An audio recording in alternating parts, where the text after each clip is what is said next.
নাস্তিক মঞ্চের সম্মেলন অনুষ্ঠিত হলো কলকাতার রামমোহন লাইব্রেরিতে বুধবার 5ই নভেম্বর।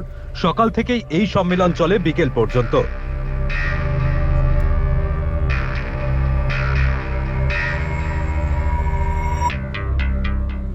সমাবেশে জ্ঞানী গুণীজনদের উপস্থিতি ছিল লক্ষ্য করার মতো।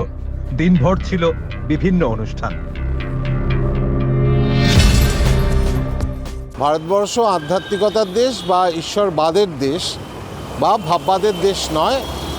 ভারতবর্ষের যে সাহিত্য আমরা পাই, প্রাচীন থেকে মধ্যযুগীয় সাহিত্য, সর্বত্রই বস্তুবাদ, নিরীশ্বরবাদ, সংশয়বাদের কথা রয়েছে। সেটাকে তুলে ধরা, এটা 1 নম্বর পয়েন্ট। 2 নম্বর পয়েন্ট হলো এই মুহূর্তে ধর্মের নামে যা চলছে, যে উন্মাদনা চলছে এবং একটা উন্মাদের কারাগারে পরিণত হচ্ছে ভারতবর্ষ এই ধর্মীয় মৌলবাদী সাম্প্রদায়িকদের হাতে। আমরা মনে করছি এটা আমাদের দেশের পক্ষে অত্যন্ত ক্ষতিকর। সেখানে মানবতা বোধ জাগানো, মানুষের কাছে এই বার্তা পৌঁছানো যে মানুষের সবচেয়ে বড় পরিচয় মানুষ। সমুদ্রে শান্ত কল্লোলে স্নাতুমিচ্ছন্তি বর্বরা। আপনি চান করতে চাইছেন এমন একটা সমুদ্রে, যে মনে করছেন যে ঢেউ থামলেই তবেই চান করতে পারবেন, এমন নয়। সমাজে এই ঢেউ সবসময় থাকবে, পতন থাকবে, আবার ঢেউ হবে। স্পার্টাকাসরা মরে না কখনো। প্রধানত ডাইনি, ভূত প্রেত সহ নানান কুসংস্কার দূর করতেই এই ধরনের একটি সংগঠন আত্মপ্রকাশ করেছে। শিক্ষাগত ডিগ্রি থাকার পরেও মানুষের মন থেকে কুসংস্কার দূর করা যাচ্ছে না।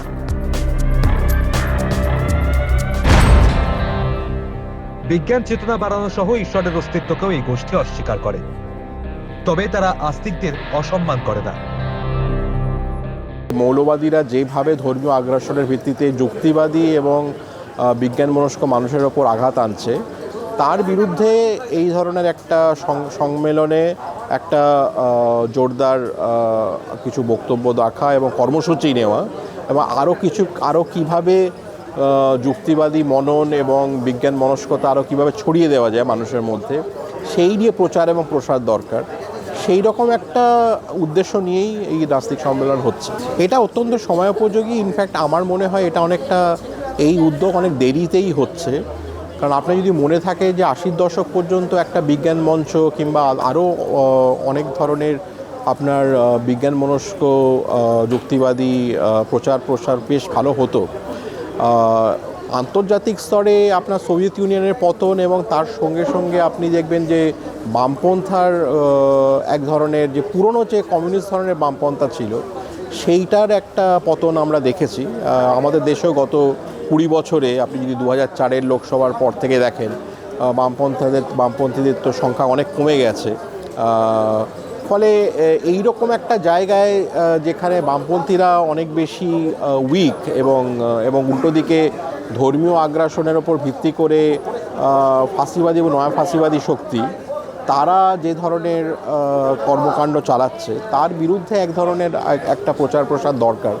ফলে এটা অনেক আগেই শুরু হওয়া উচিত ছিল। বামপন্থীদের তরফ থেকেও যেমন কিছু খামতি ছিল আর কি এই ধরনের উদ্যোগ নেওয়ার, তেমনই বৃহত্তর বামপন্থী যে জনমানুষ, যেখানে অনেক বিজ্ঞান মনস্ক এবং যুক্তিবাদী মানুষ আছেন, তাদের তরফ থেকেও কিছু খামতি হয়তো ছিল, যাই না হয়তো একটু দেরিতে উদ্যোগ হলো, but better late than never. এই দিনের সম্মেলনে গেরুয়া বসন পরা সন্ন্যাসীর যেমন দেখা মিলল, তেমনই ছিলেন যুক্তিবাদী মানুষজনরা। তারা যে কোনো ধর্মীয় অনুষ্ঠানে অস্ত্রের ব্যবহার বন্ধ করতে চান। একই সঙ্গে কুসংস্কার বিরোধী আইন বলবৎ করার জন্য এই মঞ্চ আগামী দিনে সরকারের দ্বারস্থ হবে। এই সংক্রান্ত আইন ইতিমধ্যেই মহারাষ্ট্রে চালু রয়েছে।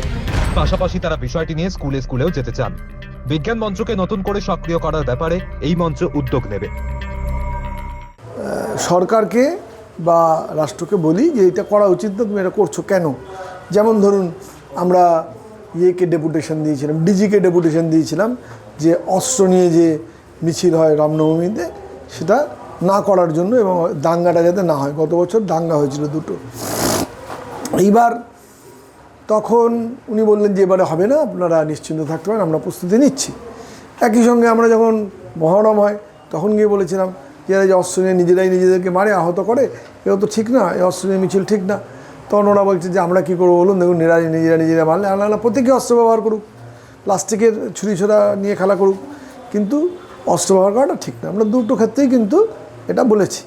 একই সঙ্গে এই ধরুন বিশ্বকর্মা পুজো হলো, চলন্ত ট্রেনে বিশ্বকর্মা পুজো ভাবুন, এবং শিয়ালদা স্টেশনে ডিজে বাজিয়ে সরকারি জায়গায় ডিজে বাজিয়ে পুজো হচ্ছে। তো এটা তো হওয়ার কথা না, সরকারি জায়গায় এটা হওয়ার কথা না। এবং এরকম উদ্দাম ডিজে বাজানো জনগণের অসুবিধে, ফলে সেটা নিয়ে আমরা গিয়ে general manager south eastern rail তাকে ডেপুটেশন দিলাম। তো এরকম কাজগুলো আমরা টুকটাক করি, আর তার সঙ্গে সচেতনমূলক কাজকর্ম করি। আমরা স্কুল টুলগুলোকে ধরবো, আমরা একটা সিলেবাস তৈরি করার চেষ্টা করব, যে সিলেবাসটাকে আমরা জনপ্রিয় করতে পারি। যদি আমরা একটা পাল্টা আইনের প্রস্তাব দেব যে এইগুলোকে রদ করার জন্য কি আইন তৈরি করা উচিত, সেই আইনটা আমরা তৈরি করে সরকারকে দেব, যেটা মহারাষ্ট্রে কাজটা অনেকটাই এগিয়ে রেখেছেন নরেন্দ্র দাভালকার। তার লেখাটা নিয়ে আরও আমাদের এই রাজ্যের পরিপ্রেক্ষিতে আরও কিছু ঢোকানো যায় কিনা সেগুলো দেখে সব মিলিয়ে একটা কেন্দ্র এবং রাজ্যকে আমরা একটা দেব যে এই আইনগুলো লাগু করো আর এই আইনগুলো নতুন করে তৈরি করো। দীর্ঘ 20-25 বছর আমি এই গেরুয়া জগতে ছিলাম। তো এই গেরুয়া জগতে বিভিন্ন রকম অত্যাচার, মানসিক এবং শারীরিক অত্যাচারে বলতে গেলে যারা ওখানে সর্বত্যাগী হয়ে গেছে, মানে ঘর বাড়ি ছেড়ে, তাদের উপরই যথেষ্ট অত্যাচার হয় ওখানকার যারা কর্মকর্তা আছে আর কি।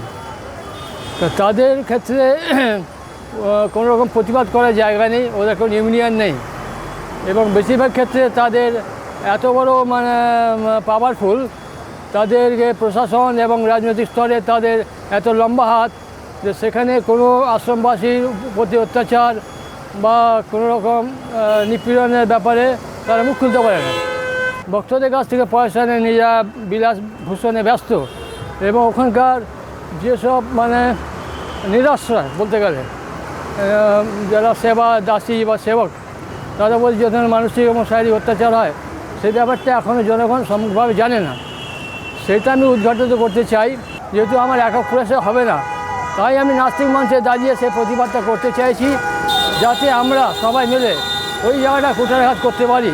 এই যে ধর্ম ব্যাপারই চলছে, বিরাট ব্যবসা, কোটি কোটি টাকা ব্যবসা, কোথা থেকে টাকা আসছে, কীভাবে আসছে, সবগুলো অ্যাকাউন্টেড হয় না, বেশিরভাগই আনঅ্যাকাউন্টেড, রসিদ দেওয়া হয় না, এবং বেশিরভাগই মঠ মন্দিরে সেরকম কিছু সেবামূলক কাজ করে না।